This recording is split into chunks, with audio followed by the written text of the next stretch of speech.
Morning students, welcome to my channel. আজকে আমরা WBCS 2023 যে সাজেশন সিরিজটা সেটাই কন্টিনিউ করছি। আজকে আমরা পার্ট 3 নিয়ে বলবো এবং এখানে বেসিক্যালি যে জিনিসগুলো আমি ডিসকাস করব সেগুলো সোশ্যাল অ্যানথ্রোপোলজিকে বেস করে। আজকে অলরেডি আমি বেসিক অ্যানথ্রোপোলজির একটা ছোট সাজেশন তোমাদের দিয়েছি, প্লাস বায়োলজিক্যাল অ্যানথ্রোপোলজির একটা পার্ট সাজেশন দিয়েছি। বায়োলজিক্যাল অ্যানথ্রোপোলজি কিন্তু এখন অনেক টপিক বাকি আছে। তো পার্ট বাই পার্ট যেভাবে আমি বলছি সেভাবে করে যদি প্রিপেয়ার করো তাহলে তোমাদের পড়তেও একটু ইজি হবে, কারণ একটানা বেসিক পড়ে তারপরে বায়োলজি পড়ে টানা বায়োলজিটা করাটাও একটু ডিফিকাল্ট অনেক সময় হয়ে যায়। তো সেই কারণে আমি সোশ্যালের কটা পার্ট দিয়ে দেন আবার শিফট করব বায়োলজিক্যাল অ্যানথ্রোপোলজির দিকে, ঠিক আছে? তাহলে আজকে বেসিক্যালি যেটা আমরা ডিসকাস করব সেটা হলো সোসাইটি নিয়ে, মানে সোসাইটি বা সোশ্যাল স্ট্র্যাটিফিকেশন রিলেটেড যে সমস্ত টপিক গুলো আছে, সোশ্যাল চেঞ্জ, হ্যাঁ, কাস্ট মোবিলিটি, যেখানে কাস্ট থেকে শুরু করে সবটাই আসবে। তা এটা কিন্তু আমাদের পেপার 1-এও আছে, পেপার 2-তেও আছে। তো সেই কারণে সোসাইটি রিলেটেড যে সমস্ত টপিক গুলো আমার মনে হয়েছে একটু ইম্পর্টেন্ট বা আসতে পারে বা একটু কনসেপ্ট ঘুরিয়ে দিতে পারে, তো সেগুলো নিয়ে আজকে আমরা একটু ডিসকাস করব। আর রয়েছে কালচার, খুব ইম্পর্টেন্ট কিন্তু 2023-এর জন্য, কারণ যেহেতু 2022-এ সে অর্থে কালচার থেকে কিছু আসেনি। সো বেশ কালচারের প্রত্যেকটা টপিকই এবারের জন্য ইম্পর্টেন্ট। ওকে, আর তার সাথে আমরা রিলিজিয়নটা করব। রিলিজিয়নটাও কিন্তু ভীষণ ভীষণ ইম্পর্টেন্ট 2023-এর জন্য, কালচার এবং রিলিজিয়ন দুটোই। তাহলে প্রথমে যেটা আমরা দেখব সেটা হলো সোসাইটি। অলরেডি আমি আশা করছি যেগুলো তোমাদেরকে আমি করে দিয়েছি সেগুলো নিয়ে তোমরা পড়া শুরু করে দিয়েছো। যদি তোমাদের কোনো কোয়েশ্চেনে কোনো প্রবলেম হয়, কেউ যদি মনে করো ওই রিলেটেড কোয়েশ্চেন লিখে আমাকে দেখাবে, আমার মেল আইডি তোমরা প্রত্যেকেই জানো, মেল করে দেবে উইথ দ্য টপিক। আমি কিন্তু তোমাদেরকে তার ফিডব্যাক অবশ্যই দেব। ওকে, তো এখন আমরা যেটা করব সেটা হচ্ছে সোসাইটি বা সিভিলাইজেশন যে সমস্ত অ্যাপ্রোচ গুলো রয়েছে সেটার উপরে বেস করে কিছু ইম্পর্টেন্ট কোয়েশ্চেন। তো ফর দ্যাট আমরা কিন্তু আমার এই বইটা, যেটা কোয়েশ্চেন অ্যান্সার বই, সোসাইটির জন্য ভীষণ ভীষণ ভীষণ ইম্পর্টেন্ট, সেটা ফলো করব। সোসাইটির যেটা একদম বেসিক টপিক, যেটা খুব ভালো করে পড়তে হবে, সেটা হলো স্ট্রাটিফিকেশন রিলেটেড কোয়েশ্চেন গুলো। স্ট্রাটিফিকেশন রিলেটেড কোয়েশ্চেন বলতে যে সোশ্যাল স্ট্রাটিফিকেশন যে সমস্ত অ্যাপ্রোচেস, মানে যেই তিনটে অ্যাপ্রোচ রয়েছে, দেখবে কোয়েশ্চেন অ্যান্সার বইতে একদম প্রথম কোয়েশ্চেনটাই হচ্ছে অ্যাপ্রোচেস, যেখানে আমরা Marxian approach, max weber approach, এগুলো নিয়ে, ফাংশনালিজমের যে অ্যাপ্রোচ সেগুলো নিয়ে বলেছি। এবং কোয়েশ্চেন অ্যান্সার বইতে কিন্তু একদম বুলেট পয়েন্ট করে খুব সুন্দর করে জিনিসগুলো করে দেওয়া হয়েছে। একেবারে সেই জিনিসটাকে ফলো করে তোমরা কিন্তু কোয়েশ্চেনটাকে রেডি করবে। এবং সোশ্যাল অ্যাপ্রোচ কিন্তু এই বছরের জন্য ভীষণ ভীষণ ভীষণ ইম্পর্টেন্ট এবং বেস। কি কারণে সোশ্যাল স্ট্রাটিফিকেশন হয়, মানে জেনারেল যে সমস্ত কারণগুলো রয়েছে এটার জন্য, সবার আগে আসে কাস্ট বেস হয়, কিছু ক্লাস বেস হয়, একদম ডায়াগ্রাম সমেত কিন্তু কোয়েশ্চেন অ্যান্সার বইতে রয়েছে। জেন্ডার বেস হয়, পরবর্তী সময় এডুকেশন বেস হয়, স্টেট বেস হয়। তো মোটামুটি 4-5টা রিলেটেড লিখবে কিন্তু তোমরা, হ্যাঁ। তাহলে সোশ্যাল স্ট্রাটিফিকেশনের এই জিনিসগুলো ভীষণ ভীষণ ইম্পর্টেন্ট। নর্মাল সোশ্যাল স্ট্রাটিফিকেশন 10 নম্বরের টিকা আসতে পারে, সেটাও যদি আসে, কিভাবে ফ্লোচার্ট ভিত্তিক লিখতে হবে সেটাও কোয়েশ্চেন অ্যান্সার বইতে আছে। The different approaches of social stratification, সেটাও 10 থেকে 15 নম্বরের আছে, সেটাও সুন্দরভাবে 3টে অ্যাপ্রোচ দিয়ে করে দেওয়া আছে, ঠিক আছে? অ্যাপ্রোচ মানে পন্থা আর কি, ঠিক আছে? অনেক সময় অনেকে ওগুলোকে মেথডসও বলে। মেথডস মানে কি উপায়ে আমরা কোনো জায়গাতে সোশ্যাল স্ট্রাটিফিকেশন অ্যাপ্লাই করি। সাধারণত কাস্টের উপর ভিত্তি করে করতে পারি, ক্লাসের উপর ভিত্তি করে করতে পারি, জেন্ডারের উপর ভিত্তি করে করতে পারি, ঠিক আছে? তো এগুলো কিন্তু কোয়েশ্চেন অ্যান্সার বইতে খুব সুন্দর করে আছে। 10 নম্বরের কোয়েশ্চেনটা আসতেই পারে, যে কোনো মোডে কোয়েশ্চেনটা আসতে পারে, আমি বলেই দিলাম। তো মেথড বললে ঘাবড়াবে না। মেথড মানে তুমি ধরো কোথাও একটা সার্ভে করতে গেছো, সেখানে যে কাজটা রয়েছে সেটাকে তুমি কি মেথডে, কি উপায়ে তুমি ওটাকে স্ট্রাটিফাইড করতে পারো বলে তোমার মনে হয়, তো সেটাই হচ্ছে মেথড। তাহলে সেই মেথডটা অ্যাপ্লাই করতে গেলে অবভিয়াসলি তোমাকে একটা ফিল্ড স্টাডি করতে হবে, সেটা তো প্রসেসের মধ্যে রয়েইছে, অবজারভেশন করতে হবে, প্রসেসের মধ্যে রয়েইছে। তারপরে সেখানে তুমি কি অ্যাপ্লাই করছো সেটা কিন্তু পুরোপুরি কনসেপচুয়াল, সেটা ওখান থেকেই তোমাকে চিন্তা ভাবনা করে লিখতে হবে। ওকে, এরপরে আমরা যেটা করব, very very very important caste system. আবার হ্যাঁ, কাস্ট সিস্টেম ভীষণ ভীষণ ভীষণ ইম্পর্টেন্ট। কাস্ট সিস্টেমের সব রকম কোয়েশ্চেন আমরা পড়বো, মানে অরিজিন অফ কাস্ট সিস্টেম, এটা কিন্তু পুরোপুরি কোয়েশ্চেন অ্যান্সার বইটা ফলো করবে। অরিজিন থেকে শুরু করে ফিচার্স, মেরিটস,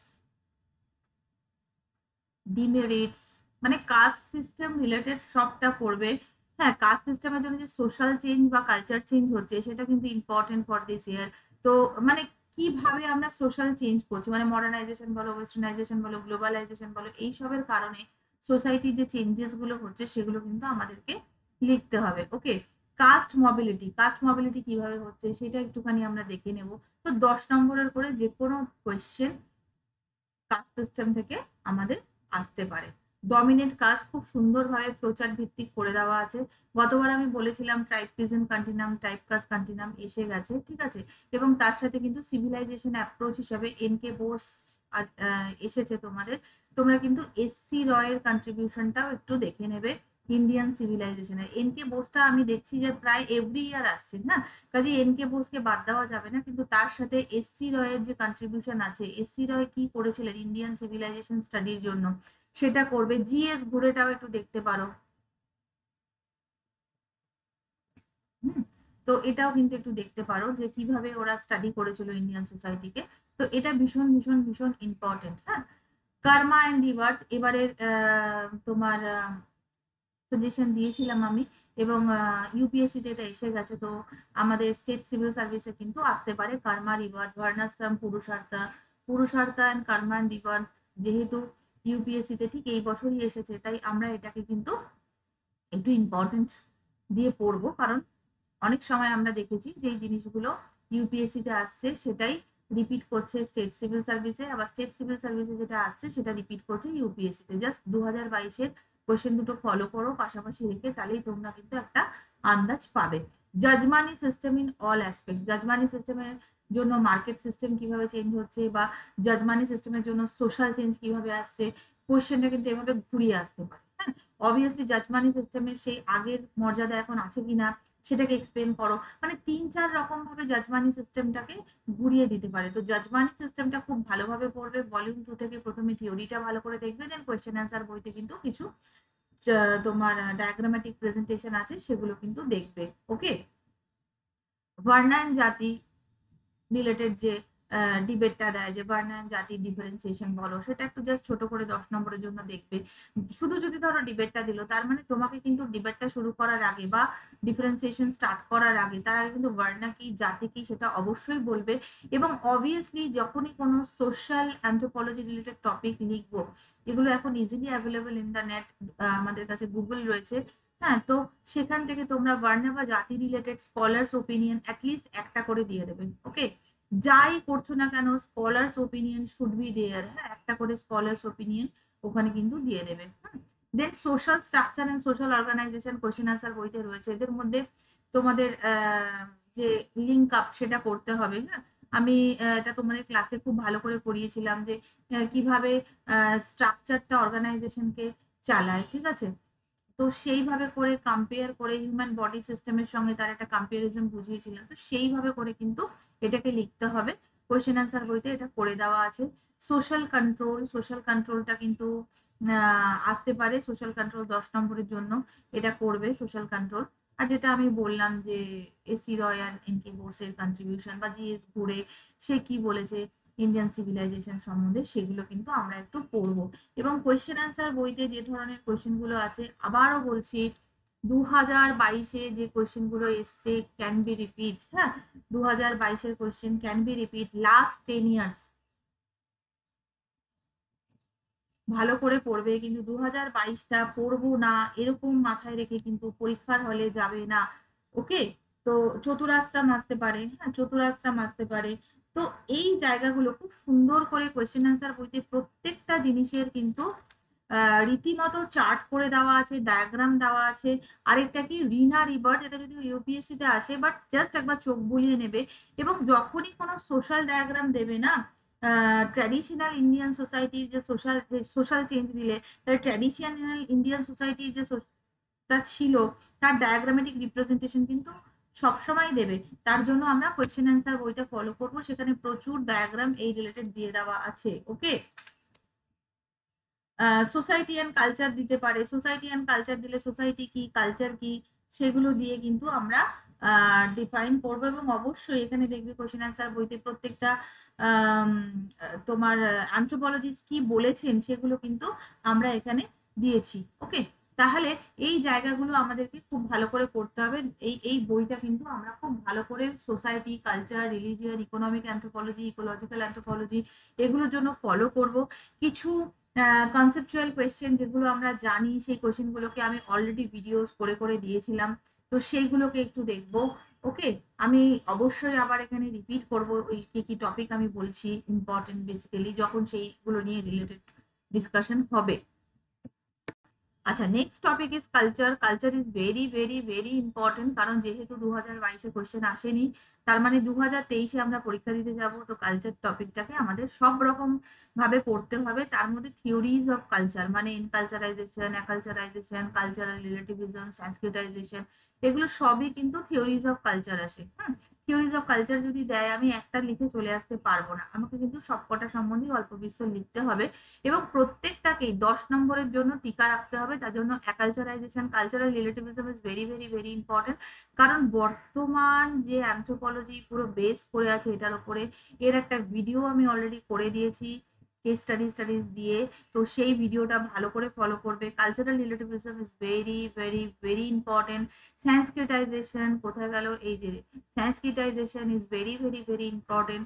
তার সাথে আমরা ইনকালচারাইজেশন অ্যান্ড অ্যাকালচারাইজেশনটা পড়বো। অ্যাকালচারাইজেশন তো লেখাই আছে এখানে, ইনকালচারাইজেশন যেটা আছে সেটা একটু জাস্ট দেখে নেব। ওকে, কালচারের ফিচার্স গুলো দেখবো, তাহলে ডিফাইন কালচার দেখবো। কালচারকে যখন ডিফাইন করতে দেবে, যেভাবে আমি তোমাদেরকে ক্লাসে পড়িয়েছিলাম যে just 2 lines about the culture, then give the scholars opinion, then give the flow chart. Flow চার্টটা ফিচার্স ধরো জিজ্ঞেস করলো না, ডিফাইন কালচার বললো, তাহলে কালচারের ফ্লো চার্টটা কিভাবে আমরা দেবো, যেখানে আমরা ফিচার্সটাকেই ফ্লো চার্টের মধ্যে দেখিয়ে দেবো। সো সেইভাবে করে কিন্তু কোশ্চেনটা করে দেন আমরা লেজ কোশ্চেনটার দিকে যাব। হ্যাঁ, টেল কোশ্চেন যেটা থাকবে সাথে। এক্ষেত্রেও আমরা কন্ট্রিবিউশন দেখবো রেডফিল্ডস এর, সিভিলাইজেশন যে সমস্ত কনসেপ্ট গুলো থাকে সেগুলো নিয়ে। হ্যাঁ, যদিও লিটল ট্রেডিশন গ্রেট ট্রেডিশন এটা আমরা দেখবো। হ্যাঁ, ইউনিভার্সালাইজেশন, প্যারোকিয়ালাইজেশন, প্যারোকিয়ালাইজেশন, হ্যাঁ, এগুলো ভীষণ ভীষণ তোমার ইম্পর্টেন্ট টপিক। এটা লেখা হয়নি এখানে, আমি লিখে দিলাম। এই দুটো অ্যাপ্রোচ কিন্তু খুব ভালো করে আমরা দেখে যাব। তাহলে কালচার, আরেকটা জিনিস যেমন সোশ্যাল চেঞ্জের কথা বলেছিলাম, সেরকম কিন্তু কালচার চেঞ্জেরও একটা অ্যাসপেক্টসে তোমরা কিছু অ্যাটলিস্ট 10 নম্বরের মতন লিখতে পারো, সেটা একটু দেখে রাখবে। ওকে, সো আমার তো অনেকগুলো ইচ্ছা আছে ভিডিও তোমাদের করে দেওয়ার, কিন্তু যেটা মেইন সমস্যা হচ্ছে আমার লেখার ব্যাপারটা। যে হয়তো এমন হতে পারে যে আমি জাস্ট বলে ব্যাপারটা করে দিলাম থ্রু সাম পয়েন্টস, কিন্তু আগে যেরকম ডিটেলস লিখে করতাম সেটা এখন করতে পারবো কিনা জানি না। ফর সিরিজটা শেষ হোক, দেন আমরা কিছু কিছু এইখান থেকে টপিক যেগুলো একটু ঘুরিয়ে আসতে পারে, একটু কনসেপচুয়াল, যেগুলো তোমাদেরকে করতে গেলে একটু ভাবতে হবে, সেগুলো আমি চেষ্টা করব যত তাড়াতাড়ি সম্ভব আপলোড করে দেওয়ার। দেন আমরা রিলিজিয়ানের দিকে যাব।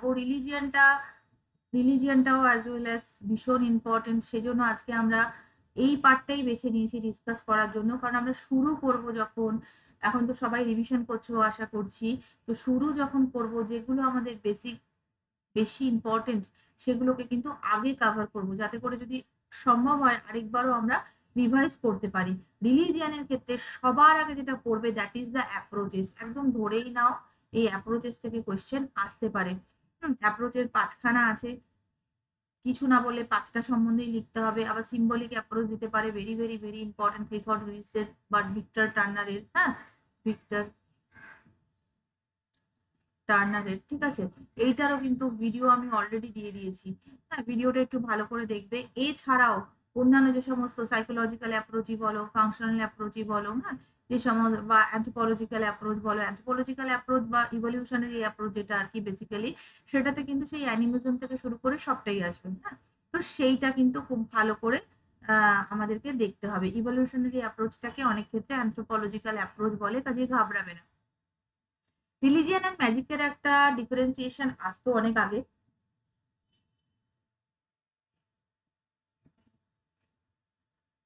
জাস্ট একটু চোখ বুলিয়ে নেবে, বাই চান্স যদি চলে আসে যাতে আমরা ছেড়ে না আসি। সব ক্ষেত্রে আমি বলে রাখছি যে ডিফারেন্স দিল মানেই আমি সেটাকে শুরু করে দিলাম না। প্রথমে তার সম্বন্ধে what is religion and what is magic, আর যদি সম্ভব হয় যে কোনো স্কলার এটা সম্বন্ধে কিছু বলেছেন তার কিন্তু একটা জিনিস আমাদের দিয়ে দিতে হবে, ঠিক আছে? যে রিলিজিয়ান থেকে কিভাবে ম্যাজিক ট্রান্সফর্ম হলো, এগুলো কিন্তু রিলিজিয়ান, ম্যাজিক, দেন সায়েন্স, হ্যাঁ, এগুলো কিন্তু সমস্ত থিওরিজ অফ অ্যানথ্রোপোলজিতে সুন্দর করে দিয়ে দেওয়া আছে, সেগুলো থেকে একটু তুলে তুলে নেবে। থিওরিজ যেগুলো বললাম, থিওরিজ মানে সবটাই আসবে, অ্যানিমিজম আসবে, অ্যানিমেটিজম আসবে, ন্যাচারালিজম আসবে, ওকে, টোটেমিজম আসবে, এগুলো সবই থিওরিজ এর মধ্যে আসবে। যে যে থিওরিজ গুলো, সিম্বলিক থিওরিজ আসবে, সবটাই কিন্তু আসবে অ্যানথ্রোপোলজিক্যাল থিওরিজ এর মধ্যে। কিছুই বললো না write the different religious theories, তখন কিন্তু আমাদের মেজর থিওরি গুলো দিতে হবে, ঠিক আছে? দেন ছোট কোয়েশ্চেনের জন্য ট্যাবু, টোটেমিজম, এগুলোর জন্য কোয়েশ্চেন অ্যান্সার বই ফলো করবে। উইচক্রাফট, বা ধরো একটু ঘুরিয়ে দিল, তুমি কি মনে করো witchcraft is helpful for any society বা কিছু, এটা অ্যাজানদের সমাজ দিয়ে একটা কেস স্টাডি ওখানে দেওয়া আছে, তখন সেটা দিতে হবে। সসারি, সামান, হ্যাঁ, বা রিলিজিয়াস প্র্যাকটিশনার হিসেবে আসলো, রিলিজিয়াস প্র্যাকটিশনার আসলে তখন সসারি, সামান, প্রিস্ট, তিনজনেই কিন্তু আসবে, প্রিস্ট। তো এই জায়গাগুলোকে কিন্তু রিলিজিয়নের ক্ষেত্রে আমাদেরকে খুব ভালোভাবে দিতে হবে, এবং এটা আমাদের মাথায় রাখতে হবে যে রিলিজিয়নই বলো বা সোসাইটি, সোসাইটি মানে সোসাইটিতে সবকিছু আছে, দুখানা চ্যাপ্টার কাভার হচ্ছে রীতিমতো topic, 5 number chapter and 15 number chapter, তোমার পেপার 1, পেপার 2, হ্যাঁ, রিলিজিয়ন পেপার 1-এর, এবং আরেকটা যেটা আমি তোমাদেরকে বললাম দ্যাট ইজ কালচার, এটাও পেপার 1-এর। তাহলে এই জায়গাগুলো আমরা খুব ভালো করে দেখব। নেক্সট ভিডিওটাও আমি সোশ্যাল অ্যান্থ্রোপোলজি রিলেটেডই দেবো, এবং অবশ্যই এর পরবর্তী ইম্পর্টেন্ট গুলো নিয়ে আমরা নেক্সট ক্লাসটা করব, মানে নেক্সট ভিডিওটা, কালকের ভিডিওটা আসবে। ততক্ষণ পর্যন্ত আমি আশা করব অলরেডি তোমরা ওই দুটো ভিডিও টপিক দেখেছো, তার রিলেটেড কোয়েশ্চেন গুলো বার করেছো, কোনটা পারছো কোনটা পারছো না সেগুলো মোটামুটি দেখে নিয়েছো। যদি কোনো সমস্যা হয় অবশ্যই আমি তোমাদেরকে বলছি আমাকে ইমেল করে পাঠাবে, আমি দেখে দেবো, কোনো প্রবলেম নেই। এবং এইটাও কিন্তু এর মধ্যে দেখে নাও, কালকে আবার ঠিক এই সময়তেই আমি তোমাদের নতুন ভিডিও দিয়ে দেবো। থ্যাংক ইউ, ভালো লাগলে অবশ্যই জানিও।